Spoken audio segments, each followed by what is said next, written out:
Hello, dear students. Welcome to RGN English Academy. Today we are going to discuss judging criteria of IELTS writing task. ਬਈ ਜਿਹੜਾ judgement ਆਪਣੇ ਜਿਹੜੇ writing task ਹੁੰਦੇ ਆ IELTS ਦੇ ਉਹਨਾਂ ਨੂੰ ਜੱਜ ਕਿਵੇਂ ਕੀਤਾ ਜਾਂਦਾ ਹੈ, ਉਹਨਾਂ ਦੀ ਕਸੌਟੀ ਕੀ ਹੈ, ਕ੍ਰਾਈਟੇਰੀਆ ਕੀ ਹੈ, ਬਈ ਆਪਾਂ ਨੂੰ ਬੈਂਡ ਸਕੋਰ ਮਿਲਦਾ ਕਿਵੇਂ ਹੈ। ਪਰ ਇਹਦੇ ਵਿੱਚ ਦੋ ਟਾਸਕ ਹੁੰਦੇ ਆ ਆਇਲਸ 'ਚ, ਇੱਕ ਹੁੰਦਾ ਟਾਸਕ 1, दूजा होंगे टास्क 2। और टास्क 1 एकेडमिक च की होंगे ग्राफ होंगे। वो ग्राफ जिहड़ा हैगा उहदे च आपां नूं बार ग्राफ भी दिता जा सकता है, टेबल भी हो सकता है, पाई चार्ट भी हो सकता है, डायग्राम भी हो सकता है, मैप भी हो सकता है, या कोई प्रोसैस भी हो सकता है, फ्लो चार्ट भी हो सकता है।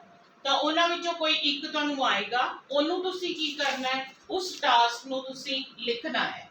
लिखना च की करना है, देखना है did you answer the questions completely and write 150 words कि ਜਦੋਂ ਤੁਹਾਡਾ ਟਾਸਕ ਤੁਸੀਂ ਲਿਖਿਆ ਹੈ ਕਿ ਤੁਸੀਂ ਆਨਸਰ ਨੂੰ ਚੰਗੀ ਤਰ੍ਹਾਂ ਪੂਰੀ ਤਰ੍ਹਾਂ ਉਹਦੀਆਂ ਸਾਰੀਆਂ ਚੀਜ਼ਾਂ ਜਿਹੜੀਆਂ ਉਹਨੂੰ ਡਿਸਕ੍ਰਾਈਬ ਕੀਤਾ ਐਂਡ ਰਾਈਟ 150 ਵਰਡਸ। ਤੇ ਜਿਹੜਾ ਤੁਹਾਡਾ ਡਿਸਕ੍ਰਿਪਸ਼ਨ ਹੈ, ਮੇਨ ਫੀਚਰਸ ਜਿਹੜੇ ਤੁਸੀਂ ਦੱਸੇ ਗਏ ਹੈ ਉਹ ਕੀ ਹੈਗੇ ਆ 150 ਵਰਡਸ 'ਚ ਹੈਗੇ।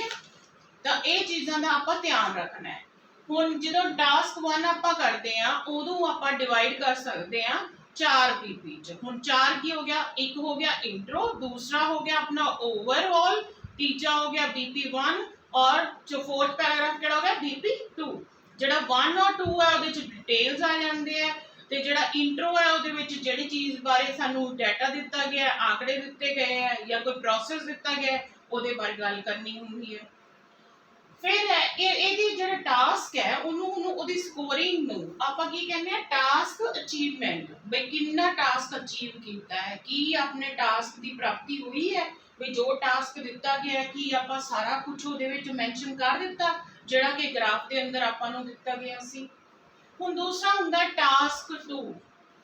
टास्क 2 जिहड़ा है वो राइटिंग की एसे हुंदा है। आपां नूं की करना हुंदा एक ਇਹ ਐਸੇ ਜਿਹੜਾ ਹੈ ਉਹ ਜਿਹੜਾ ਹੈਗਾ ਇਹ ਤਾਂ ਹੁੰਦਾ ਸੀ ਟਾਸਕ 1 150 ਵਰਡਸ ਦਾ, ਇਹ ਹੁੰਦਾ 250 ਵਰਡਸ ਦਾ। ਵੀ ਆਪਾਂ 250 ਵਰਡਸ ਦੇ ਅੰਦਰ ਇੱਕ ਐਸੇ ਜਿਹੜਾ ਉਹ ਲਿਖਣਾ ਹੈ। ਹੁਣ ਟਾਸਕ 2 ਜਿਹੜਾ ਹੈ ਉਹਦੇ ਅਲੱਗ-ਅਲੱਗ ਟਾਈਪ ਨੇ। ਬਈ ਉਹ ਡਿਸਕਸ਼ਨ ਐਸੇ ਵੀ ਹੋ ਸਕਦਾ ਜਿੱਥੇ ਆਪਾਂ ਨੂੰ ਹੋ ਜਾਏਗਾ ਦੋ ਚੀਜ਼ਾਂ ਦੀ ਗੱਲ ਕੀਤੀ ਹੋਏਗੀ, ਡਿਸਕਸ ਬੋਥ। ਮੰਨ ਲਓ ਕੋਈ ਵੀ ਫਿਨੋਮੀਨਾ ਹੋ ਰਿਹਾ ਹੈ, ਘਟਨਾ ਵਾਪਰ ਰਹੀ ਹੈ, ਉਹ ਕੀ ਹੈ ਪੋਜ਼ਿਟਿਵ ਹੈ ਜਾਂ ਨੈਗੇਟਿਵ, ਇਹ ਜਿਹਾ ਵੀ ਹੋ ਸਕਦਾ ਹੈ। कोई यह जो हो सकता है कि किसी चीज़ के एडवांटेजेस ते डिसएडवांटेजेस की हैगे है। फिर कोई टास्क ऐसे जो हो सकता है कि तुसी इस स्टेटमेंट नाल अग्री करते हो या डिसअग्री करते हो। एक तो हो गया सिंपल अग्री और डिसअग्री, दूसरा हो गया टू व्हाट एक्सटेंट, किस हद तक तुसी उहदे नाल अग्री करते हो या डिसअग्री करते हो। यह जो टास्क जिहड़े हैगे है वो टास्क 2 चाहते हैं। फिर अपना जजमेंट जो होंदी है टास्क 2 की उहदे च देखा जाता टास्क रिस्पॉन्स। ਇੱਥੇ ਦਾ ਰਿਸਪੌਂਸ ਜਿਹੜਾ ਦਿੱਤਾ ਉਹਨੂੰ ਟਾਸਕ ਅਚੀਵਮੈਂਟ ਕਹਿ ਦਿੰਦੇ ਆ। ਇੱਥੇ ਟਾਸਕ 2 ਲਈ ਜਿਹੜਾ ਵਰਡ ਵਰਤਿਆ ਜਾਂਦਾ ਉਹਨੂੰ ਕਹਿ ਦਿੰਦੇ ਆ ਟਾਸਕ ਰਿਸਪੌਂਸ, ਜਿਹਨੂੰ ਕਿ ਆਪਾਂ TR ਕਹਿ ਦਿੰਦੇ ਆ। ਹੁਣ TR 'ਚ ਆਪਾਂ ਨੂੰ ਜੱਜ ਕਿਵੇਂ ਕੀਤਾ ਜਾਂਦਾ ਹੈ, did you cover all the points given in the question, ਕੀ ਤੁਸੀਂ ਕੁਐਸਚਨ ਦੇ ਅੰਦਰ ਜੋ ਵੀ ਪੁਆਇੰਟ ਪੁੱਛੇ ਗਏ ਹੈ ਕੀ ਤੁਸੀਂ ਸਾਰੇ ਕਵਰ ਕੀਤੇ।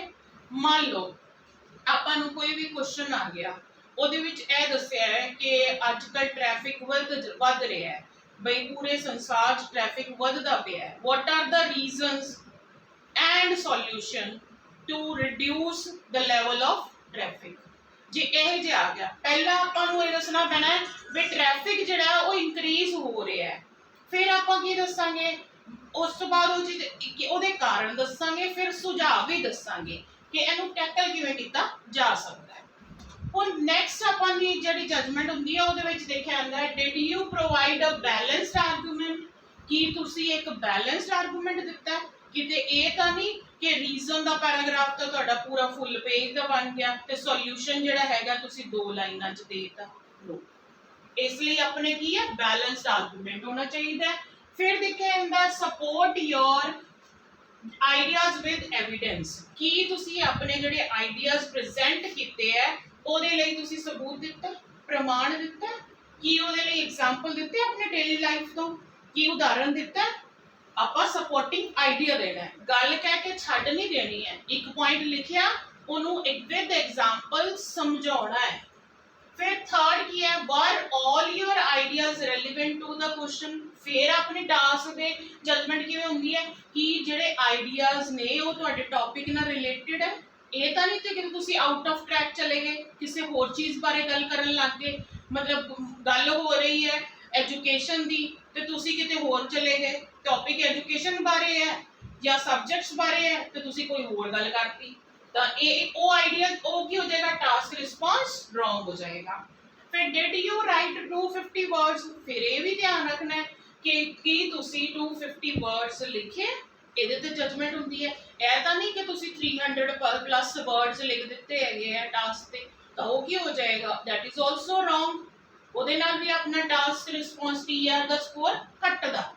ਹੁਣ ਨੈਕਸਟ ਹੈ ਕੋਹਰੈਂਸ ਐਂਡ ਕੋਹੀਜ਼ਨ। ਕੋਹਰੈਂਸ ਕੀ ਹੁੰਦੀ ਹੈ, यूनिटी। यूनिटी ਦਾ मतलब एकता, ਬਈ ਕੀ ਉੱਪਰ ਤੋਂ ਲੈ ਕੇ ਥੱਲੇ ਤੱਕ ਜਿਹੜਾ ਵੀ ਆਪਾਂ ਟਾਸਕ ਲਿਖਿਆ ਉਹਦੇ 'ਚ ਇਕਸਾਰਤਾ ਹੈਗੀ ਹੈ, ਕੀ ਉਹਦੇ 'ਚ ਏਕਤਾ ਹੈਗੀ ਹੈ। ਫਿਰ ਕੋਹੀਜ਼ਨ, ਕੋਹੀਜ਼ਨ ਦਾ मतलब जोड़, की ਆਪਾਂ लिंकिंग डिवाइस यूज ਕੀਤੇ ਹੈ, ਇਹਨੂੰ ਆਪਾਂ CC ਕਹਿ ਦਿੰਦੇ ਆ। ਪਰ लिंकिंग डिवाइसेस 'ਚ ਆਪਾਂ ਨੂੰ ਦੇਖਿਆ ਜਾਂਦਾ ਹੈ is your writing easy to understand, कि जो तुसी ऐसे लिखिया है कि सामने वाले नू एग्जामिनर नू पढ़न वाले नू चंगी तरह समझ आउंदा है। Second is are your ideas well organised. फिर देखा जाता है कि तुसी सिस्टमैटिक मैनर नाल एक आइडिया नू दूजे नाल जोड़िया, कि ऑर्गेनाइज्ड है और क्लीयरली लिंक्ड। फिर की एक थॉट जिहड़ा है दूजे नू तुसी ओनू जोड़िया, एक विचार नू दूजे नाल जोड़िया, कि लिंकिंग डिवाइसेस तुसी यूज कीते हैं, कि एक गल नू दूजे नाल जोड़न लई लिंकिंग डिवाइसेस हुण किहड़े हो गए, जोड़न वाले, जिवें बिकॉज हो गया, देयरफॉर हो गया, हेंस हो गया, एज हो गया, बट हो गया, ऑल्सो हो गया, इन एडिशन हो गया, फर्दरमोर हो गया, हाउएवर हो गया। फिर ये जे इस तरह तुसी जोड़ के अपनी राइटिंग जिहड़ी हैगी है वो ऑर्गेनाइज कीती है प्रॉपर मैनर एकेडैमिक वे च। फिर देखा जाता है लैक्सिकल रिसोर्सेज। लैक्सिकल का मतलब की होया लैंग्वेज। लैंग्वेज की आती है साडी शब्दावली, वोकैबुलरी। तो लैक्सिकल रिसोर्सेज LR दी जजमेंट भी होंदी है। Did you use a wide range of vocabulary accurately and efficiently, की तुसी wide range of vocabulary use कीती है, भी जिहड़ा तुहाडा टॉपिक है, जिहड़ा तुहानू टॉपिक स्टेटमेंट दित्ती गई है, जो तुहानू क्वेश्चन पूछा गया है, कि तुसी ਉਹਦੇ ਨਾਲ ਰਿਲੇਟਡ ਵੋਕੈਬ ਵਰਡ ਯੂਜ਼ ਕਰਦੇ ਹੋ। ਮੰਨ ਲਓ ਕਿ ਕੋਈ ਆਪਣਾ ਐਜੂਕੇਸ਼ਨ ਦਾ ਟੌਪਿਕ ਹੈ, ਤਾਂ ਕੀ ਆਪਾਂ ਉਹਦੇ ਵਿੱਚ ਐਜੂਕੇਟਰਸ, ਸਟੂਡੈਂਟਸ ਔਰ ਸਕਾਲਰਸ, ਕੀ ਆਪਾਂ ਉੱਥੇ ਕਰਿਕੂਲਮ ਔਰ ਸਬਜੈਕਟਸ, ਸਿਲੇਬਸ, ਇਹੋ ਜਿਹੇ ਵਰਡ ਉਹ ਸਾਰੇ ਕਿਹੜੇ ਨਾਲ ਸ਼ੁਰੂ ਜੋੜ ਗਏ, ਐਜੂਕੇਸ਼ਨ ਨਾਲ। ਤਾਂ ਇਹ ਕੀ ਹੋ ਗਏ, ਵੋਕੈਬ ਵਰਡ ਹੋ ਗਏ। ਕੀ ਆਪਾਂ ਰਾਈਟ ਕੌਂਟੈਕਸਟ 'ਚ ਸਹੀ ਜਗ੍ਹਾ ਤੇ ਸਹੀ ਥਾਂ ਤੇ ਉਹਦਾ ਇਸਤੇਮਾਲ ਕੀਤਾ, ਉਹਨੂੰ ਯੂਜ਼ ਕੀਤਾ। ਤੇ ਕੀ ਆਪਾਂ ਨੂੰ ਵੋਕੈਬੁਲਰੀ ਯੂਜ਼ ਕਰਨੀ ਆਉਂਦੀ ਹੈ, ਸਿਰਫ ਵਰਡ ਪਾਉਣ ਵਾਸਤੇ ਨਹੀਂ ਹੈ। ਜੋ ਆਪਾਂ ਲਿਖ ਰਹੇ ਹਾਂ ਆਪਾਂ ਜਸਟੀਫਾਈ ਕਰਨਾ, ਸਹੀ ਜਗ੍ਹਾ ਤੇ ਉਹਨੂੰ ਲਿਖਣਾ। Next is grammatical range and accuracy, GRA ਜਿਹਨੂੰ ਕਹਿੰਦੇ ਆ। GRA ਦਾ मतलब ਕੀ ਹੋ ਗਿਆ, ਗ੍ਰਾਮੈਟਿਕਲ ਕੀ ਹੋ ਗਿਆ, ਗ੍ਰਾਮਰ। ਰੇਂਜ ਮੀਨਸ ਦਾਇਰਾ, ਕਿੰਨਾ ਤੋਂ ਵਿਸਤਾਰ ਕੀਤਾ ਹੈ, ਐਂਡ ਐਕਿਊਰੇਸੀ ਕੀ ਆਪਾਂ ਸਹੀ ਯੂਜ਼ ਕੀਤਾ ਹੈ। ਜਿਵੇਂ ਸਬਜੈਕਟ ਉਸ ਤੋਂ ਬਾਅਦ ਕੀ ਆਉਂਦਾ ਹੈ, ਵਰਬ ਤੇ ਫਿਰ ਆਬਜੈਕਟ ਆਉਂਦਾ ਹੈ। ਨਾਲ ਆਪਾਂ ਕੀ ਕਰਦੇ ਆ, ਹੋਰ ਸਟਰਕਚਰ ਚੇਂਜ ਕਰਦੇ ਆ, ਪ੍ਰੈਪੋਜੀਸ਼ਨ ਵੀ ਲਾਉਂਦੇ ਆ। ਕੁਝ ਇਹੋ ਜਿਹੇ ਸੈਂਟੈਂਸਿਸ ਹੁੰਦੇ ਆ ਜਿਹਦੇ 'ਚ ਆਪਾਂ ਕੰਪਾਊਂਡ ਸੈਂਟੈਂਸਿਸ ਯੂਜ਼ ਕਰਦੇ ਆ। ਕੋਈ ਸੈਂਟੈਂਸਿਸ ਇਹੋ ਜਿਹੇ ਹੁੰਦੇ ਆ ਕੰਪਲੈਕਸ ਸੈਂਟੈਂਸਿਸ ਯੂਜ਼ ਕਰਦੇ ਆ। ਕੋਈ ਸੈਂਟੈਂਸਿਸ ਕੀ ਹੁੰਦੇ ਆ ਕਿ ਆਪਾਂ ਕੰਡੀਸ਼ਨਲ ਸੈਂਟੈਂਸਿਸ ਯੂਜ਼ ਕਰਦੇ ਆ। ਕੋਈ ਸੈਂਟੈਂਸ ਇਹੋ ਜਿਹਾ ਯੂਜ਼ ਕਰਦੇ ਆ ਜਿਹੜਾ ਕਿ ਆਪਾਂ ਜਿਹੜਾ ਹੈਗਾ ਇਨਡਾਇਰੈਕਟ ਵੇ 'ਚ ਗੱਲ ਕਹਿੰਦੇ ਆ, ਸਿੱਧੀ ਨਹੀਂ ਕਹਿੰਦੇ। ਤਾਂ ਉਹ ਕੀ ਹੋ ਗਿਆ ਕਿ did you use a wide range of grammatical structure, ਕਿ ਇਹ ਤਾਂ ਨਹੀਂ ਕਿ ਵੀ ਸਾਰੇ ਟਾਸਕ ਦੇ ਵਿੱਚ ਸਬਜੈਕਟ, ਵਰਬ ਤੇ ਆਬਜੈਕਟ ਹੀ ਆਈ ਜਾਂਦਾ। ਤੁਸੀਂ ਇੱਕੋ ਤਰ੍ਹਾਂ ਦਾ ਸਟਰਕਚਰ ਯੂਜ਼ ਕਰ ਰਹੇ ਹੋ ਤਾਂ ਵੀ ਤੁਹਾਨੂੰ ਬੈਡ ਸਕੋਰ ਨਹੀਂ ਮਿਲਦਾ। ਇਸ ਲਈ ਕੀ ਹੈ ਕਿ ਆਪਾਂ various types of grammatical structure वो यूज करने हैं।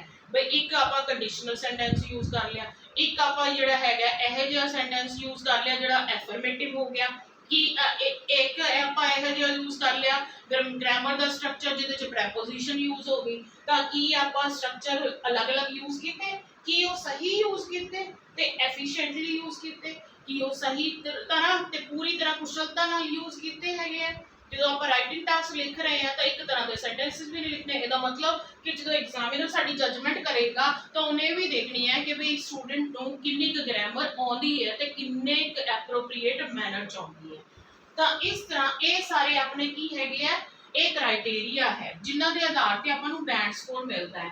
ਹੁਣ ਜੇ ਟਾਸਕ 1 ਦੀ ਗੱਲ ਕੀਤੀ ਜਾਏ ਤਾਂ ਕੋਹੇਰੈਂਸ ਐਂਡ ਕੋਹੀਜ਼ਨ ਉਹਦੇ ਚ ਵੀ ਦੇਖਿਆ ਜਾਂਦਾ ਹੈ। ਆ ਸਿਰਫ ਡਿਫਰੈਂਸ ਹੈ ਵੀ ਟਾਸਕ 1 ਦਾ ਜਿਹੜਾ ਰਿਸਪੌਂਸ ਦਿੰਦੇ ਆ ਤਾਂ ਆਪਾਂ ਉਹਨੂੰ ਕਹਿ ਦਿੰਦੇ ਟਾਸਕ ਅਚੀਵਮੈਂਟ, ਤੇ ਟਾਸਕ 2 ਦਾ ਹੈ ਤਾਂ ਉਹਨੂੰ ਟਾਸਕ ਰਿਸਪੌਂਸ ਕਹਿ ਦਿੰਦੇ ਆ। This is the difference. Otherwise task 1 ਦੇ ਵਿੱਚ ਵੀ ਦੇਖਿਆ ਜਾਂਦਾ ਹੈ ਕੋਹੇਰੈਂਸ ਤੇ ਕੋਹੀਜ਼ਨ ਹੈਗਾ ਕਿ ਆਪਾਂ ਜੋੜ ਲਾਇਆ ਕਿ ਇਹ ਤਾਂ ਨਹੀਂ ਕਿ ਬਈ ਇੱਕ ਲਾਈਨ ਕੁਝ ਹੋਰ ਲਿਖੀ ਜਾਂਦੀ ਹੈ ਦੂਜਾ ਕਿਸੇ ਹੋਰ ਚੀਜ਼ ਬਾਰੇ ਲਿਖਤਾ। ਫਿਰ ਉਹਦੇ ਵਿੱਚ ਵੀ ਦੇਖਿਆ ਜਾਂਦਾ ਲੈਕਸੀਕਲ ਰਿਸੋਰਸਿਸ ਕੀ ਹੋ ਗਿਆ ਬਈ ਜੋ ਆਪਾਂ ਲੈਂਗੁਏਜ ਯੂਜ਼ ਕੀਤੀ ਹੈ ਕਿ ਆਪਣੇ ਟਾਸਕ ਦੇ ਹਿਸਾਬ ਨਾਲ ਟੁੱਕ ਵੀ ਹੈਗੀ ਹੈ। ਫਿਰ ਉਹਦੇ ਵਿੱਚ ਵੀ ਗ੍ਰਾਮੈਟਿਕਲ ਰੇਂਜ ਐਂਡ ਐਕਿਊਰੇਸੀ ਦੇਖੀ ਜਾਂਦੀ ਹੈ। ਆਹ ਜਜਿੰਗ ਕ੍ਰਾਈਟੇਰੀਆ ਬਾਕੀ ਜਿਹੜਾ ਉਹ ਸੇਮ ਹੀ ਹੈ, ਇਹ ਦੋਨੋਂ ਤੇ ਹੀ ਅਪਲਾਈ ਹੁੰਦਾ, ਪਰ ਉਹਦੇ ਚ ਸਿਰਫ ਆਹ ਫਰਕ ਹੁੰਦਾ ਹੈ ਕਿ ਟਾਸਕ 1 ਚ ਆਪਾਂ ਟਾਸਕ ਅਚੀਵਮੈਂਟ ਕਹਿ ਦਿੰਦੇ ਹਾਂ, ਟਾਸਕ 2 ਚ ਟਾਸਕ ਰਿਸਪੌਂਸ ਕਹਿੰਦੇ। So students, this is all about the criteria of judgment of writing tasks. So keep in mind these points so that your writing band score should be good enough. Thank you very much.